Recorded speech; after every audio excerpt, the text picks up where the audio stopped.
Hey, everybody, welcome to Harness the Web. And today we're here with Zoe Kennedy. Zoe is, she's from the UK. You'll be able to tell that right away. Um, but From what, the curtains? yeah, The from decor? from the decor, you'll be able to tell she's from the UK. It really looks like that.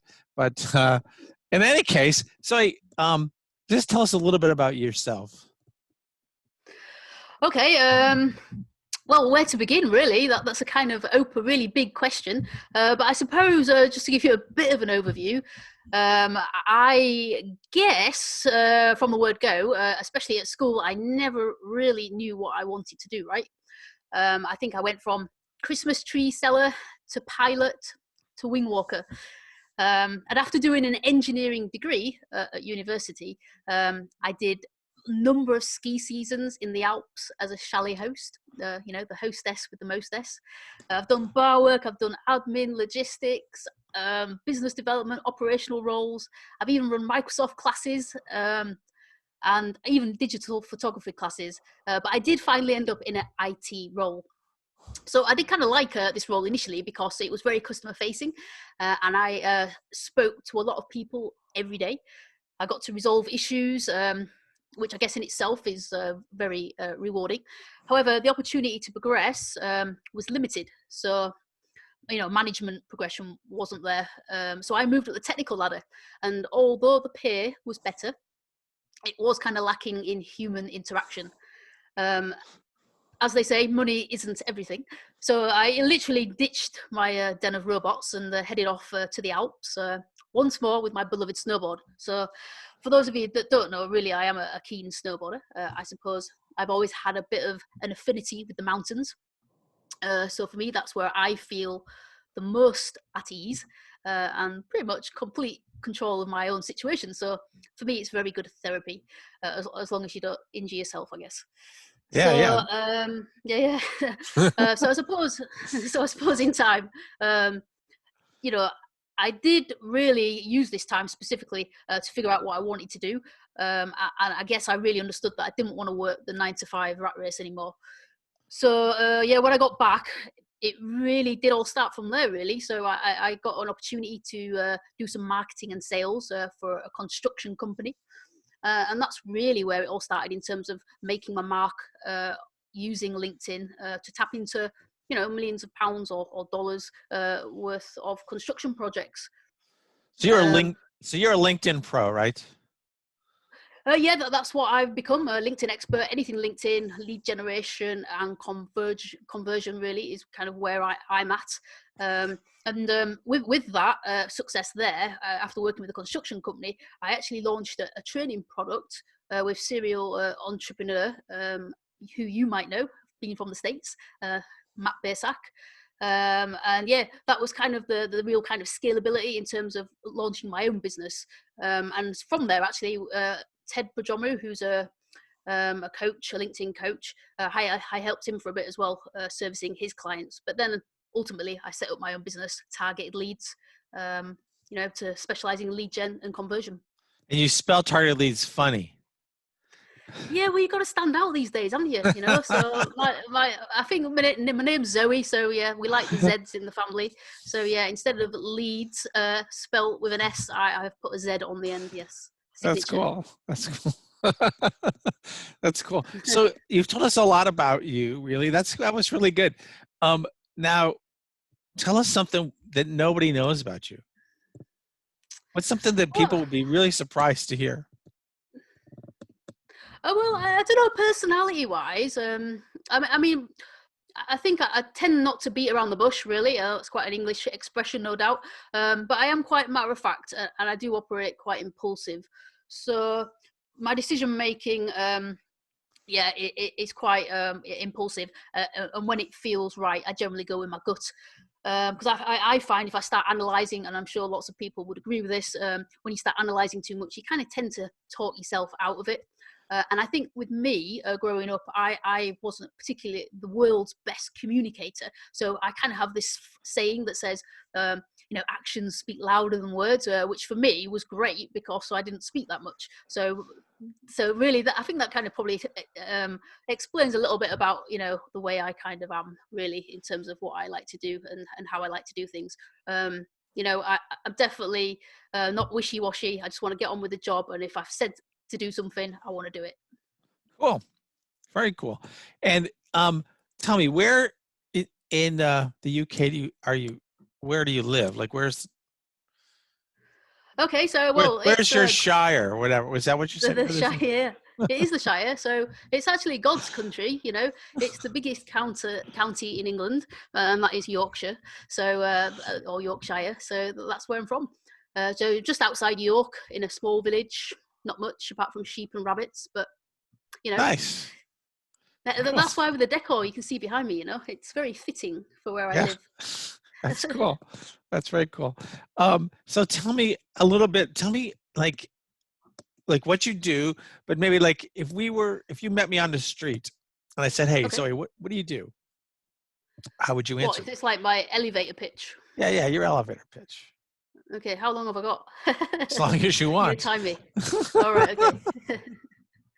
Okay, well, I would describe myself as a B2B, a business-to-business marketer. So basically, if your business sells to other businesses, then my company can help you generate leads unique to you and your business.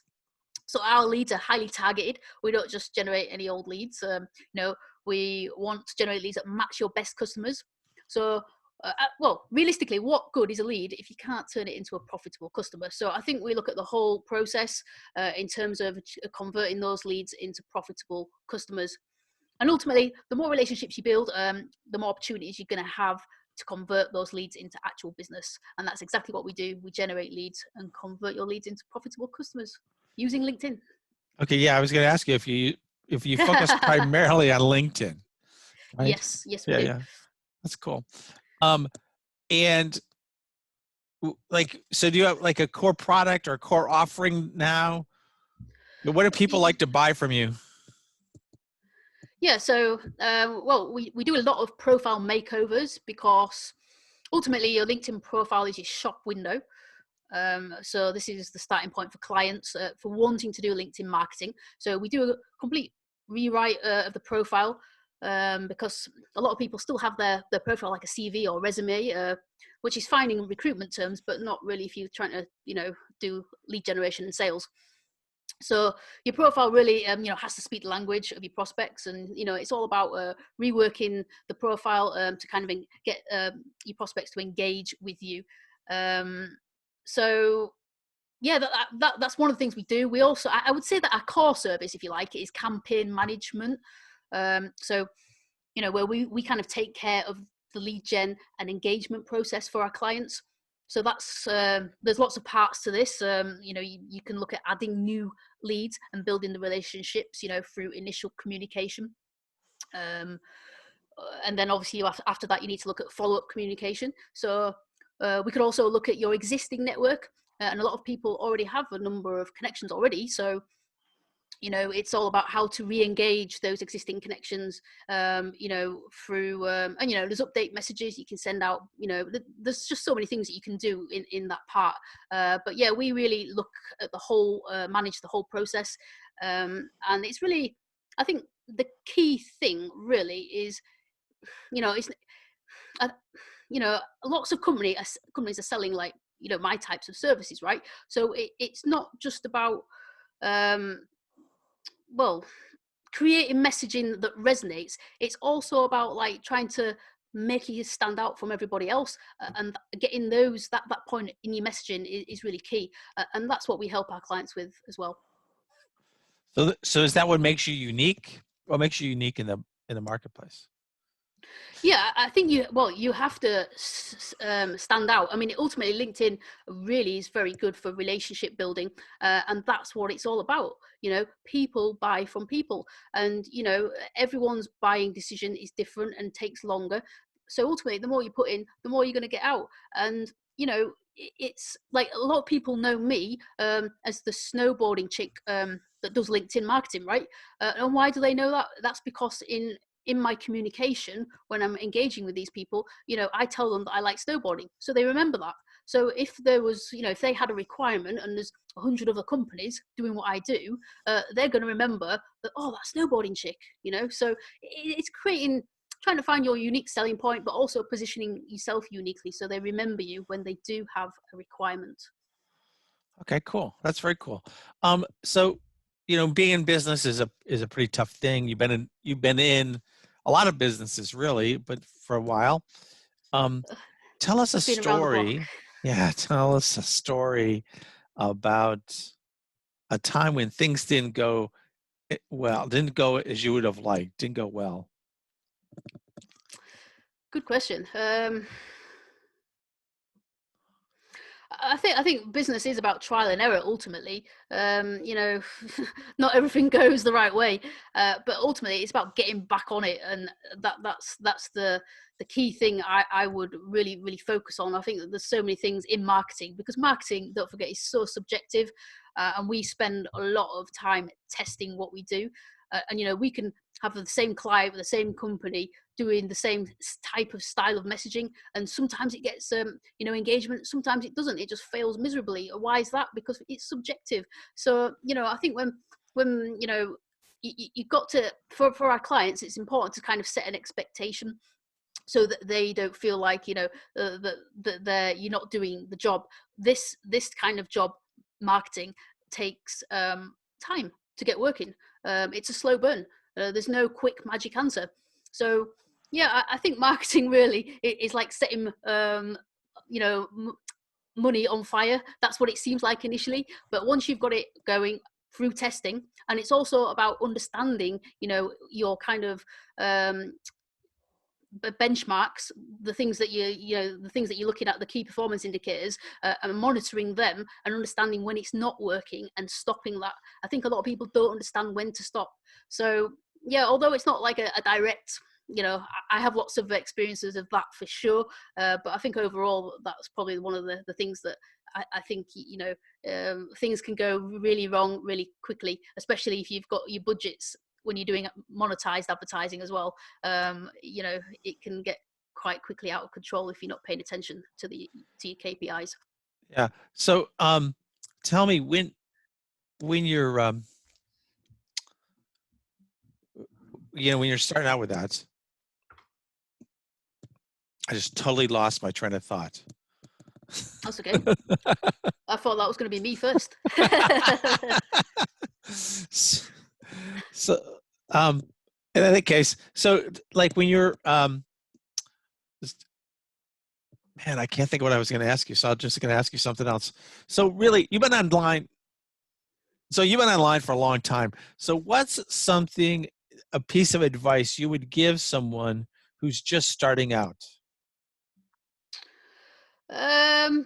Well, yeah, I mean, not to go on about it, but I would say test absolutely everything. I know that I've just gone on about that, but I hear so many people like telling me that that they're not doing very well in their business. They're not able to grow their business. They're not able to improve their profits or increase sales.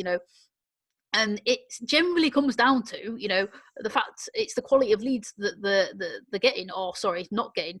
And I think marketing is really all about understanding your customers' needs and providing with a solution to fulfill those needs. So, you've got to test every part of the process. I've got an upcoming book, and one of my chapters is totally focused on testing. Testing your marketing activities to is basically is key to running a successful business. And I can't really stress that enough. It's just about test, and really that's where you need to be paying attention to. So, so you work with a framework? Sorry, what? So do you work with a framework and then you're testing within that, or what are you testing? Yeah, the engagement at every level. So, whatever communication you're putting out there, it's kind of what engagement, what responses you get back from it. So it could be engagement in terms of likes, it could be comments, it could be if there's a call to action, did they click through to the call to action? If they did they opt in? Did they follow through? So it's the entire thing, really. But if you're not getting people to the page, and they're not taking action on that page, and obviously you need to look at the step before. So yeah, it's really important, and it can be very time consuming to get that process right, especially if you have a number of steps. So you just got to go gently. I think when we've spoken before, previously on subjects like this, it's all about creating breaking the first hurdle. So it's taking those small steps, and getting them just a little bit closer towards you. Yeah. Do you find that a lot of people have problems with, they don't clearly understand what they do for others? Yeah, that's a good point, actually. I think that's probably right. I think the strategy is a key piece, really, in terms of like understanding who you sell to.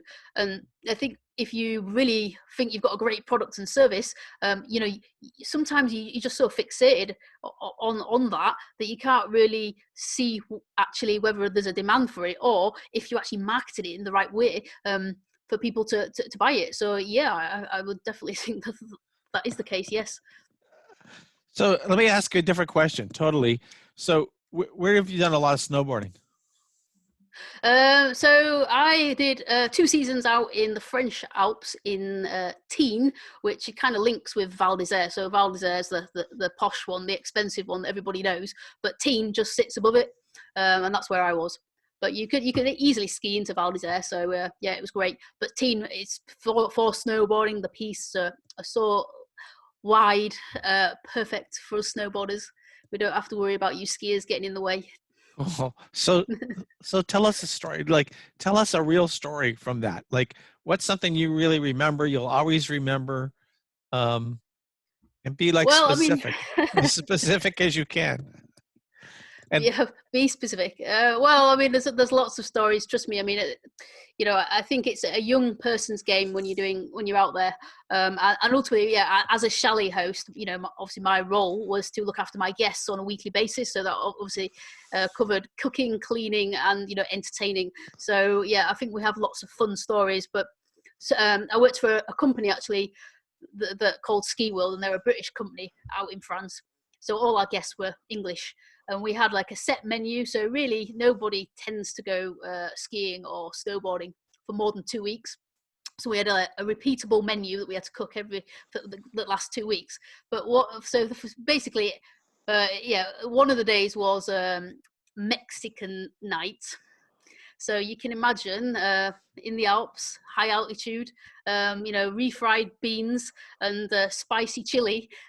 You can imagine what that was like the next day. So yes, interesting times, not necessarily all good fun. And yeah, the hot tub as well was always quite interesting. It's kind of strange, really, because I think when young couples come, it's almost like when there's a hot tub, it's like they've never been in a hot tub before. So yeah, as the cleaner, as the host, yeah, that was one of my jobs to clean the hot tub, and there was certainly some interesting things that I found in there too. So I enough think said. we'll see, we'll keep it clean. This is, anyways. Sorry. So, what's a piece of advice you'd like to you'd like to leave people with today? What, a piece of LinkedIn advice or Yeah, some it's advice, any kind of advice. What kind of life advice advice? do you have for Okay. people in general in life? Well, I'm kind of on the train of LinkedIn now, so we'll All give them a right. piece of LinkedIn advice. Here we go.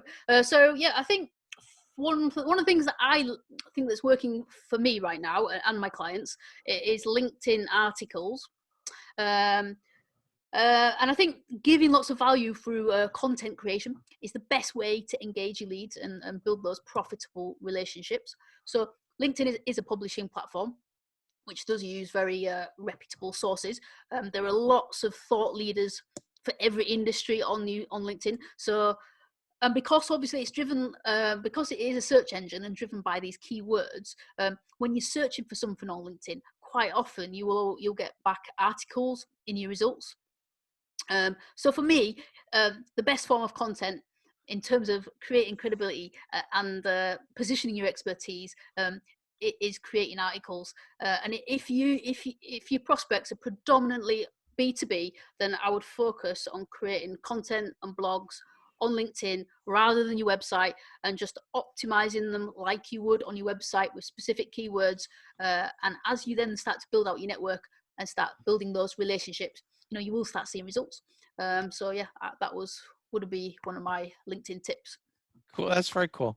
So do you think so if somebody's just starting out in business, they're making a transition from, maybe they've been working on a regular job, and now especially right now, they might be unemployed, whatever.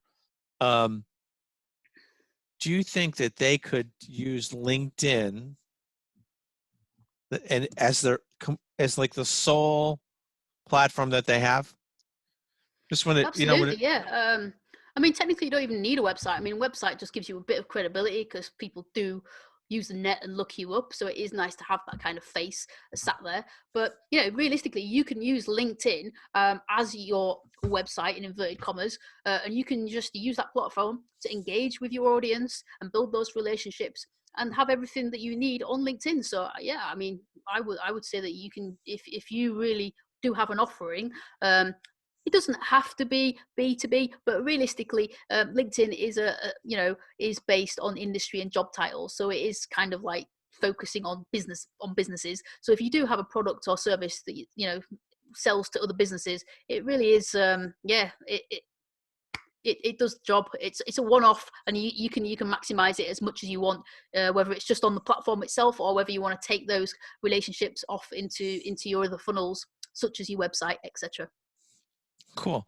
I was going to ask you about high net worth individuals Plenty of them. on LinkedIn. I don't know how. I've never seen people advertise themselves as a high worth, net individual. So, but they definitely exist. And I don't know what the stats are at the moment, but yeah, I think there's a lot of millennials on LinkedIn. Cool. So if people want to get a hold of you, how do they reach out to you? Yeah, I mean, connect with me on LinkedIn. That is my favorite form of communication, definitely. So let's start the engagement there. You can visit my website as well, which is targetedleads.com. It was .co.uk, but now it's .com. So Cool. check that out. And what's your LinkedIn profile? It is, well, actually, it's linkedin.com/IN, I believe, /Zoe Kennedy. So simple. So it's just Zoe. Zoe. Yeah, don't forget the ZOE. Yeah. Cool. Very good. Well, hey, thanks so Right. much for being with us today. It's been fun. Pleasure. And we'll talk again. All right. Thank you, Steve. Thanks very much for your time. Bye-bye.